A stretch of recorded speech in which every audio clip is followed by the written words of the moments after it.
America is like the guy who is on all the credit cards. We're high on credit cards, and we have just maxed out every single card.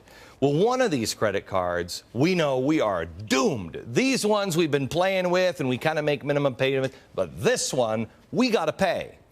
Well, there's no way to pay it because we're flat broke. So what do?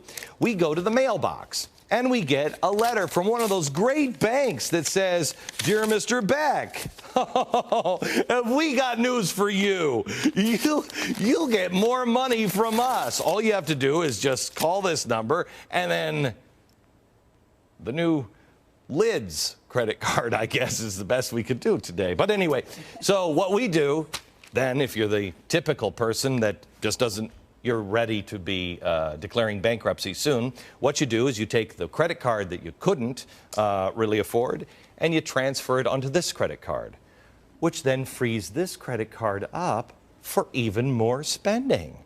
Then next month, you have to worry about this credit card. And the month after that, this credit card. That's what we're doing. It ain't going to end well, gang. It doesn't take a genius to look at all of the things our government wants to do in addition. Government health care, cap and trade, bailouts, universal college. We realize as Americans we cannot afford it. We may want it, but we can't afford it, which means there must not be many geniuses in the fringe media because they still think that people who show up at tea parties or are saying, "Hey, wait a minute, hold it, we can't afford all these things," that they're just anti-Obama rallies. They are not. They're moms and dads and grandparents. They're now kids. I saw more college kids at these book signings last night than I've seen in a long time. They're all across America, and they are awake. These are people that have been on the sidelines, content to live their lives and just try to make it through the day. Look, man, I have been there myself. You're just like, whatever. I don't want to make a scene. Just let's move on. No more. How can you remain on the sidelines when you continue to see things like the corruption at Acorn, or actual communists like Van Jones, or the weirdos like John Holdren, who has advocated disturbing population control methods? Gee, I know he says he wouldn't want to do it now, but gosh, if the Earth really had a temperature, would he change his mind back?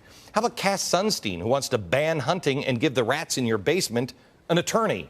I'm just saying, they're advising the president. How can you possibly sit on the sidelines when we keep seeing the indoctrination attempts on our children? The anti-capitalist story of Stuff that we showed you this video, it's made by Tides. This audience know whose Tides is. Then there's the all equal in his sight song, not about Jesus, but about Obama. And then last night, I was on the tour bus, and I was watching O'Reilly, and I saw a clip that amazed me. Go ahead and show this. This is once again a video that the O'Reilly people found. That is a little boy that gets into cross-dressing. What do you say we go for math? What do you say?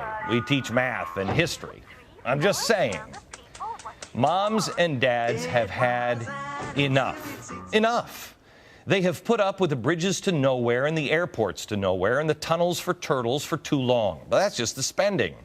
I met so many moms last night that were getting more involved just going to school board meetings. Your eyes would bleed with all the stuff they told me that they had seen. And that's the good news. You're awake, America. You're awake, especially moms.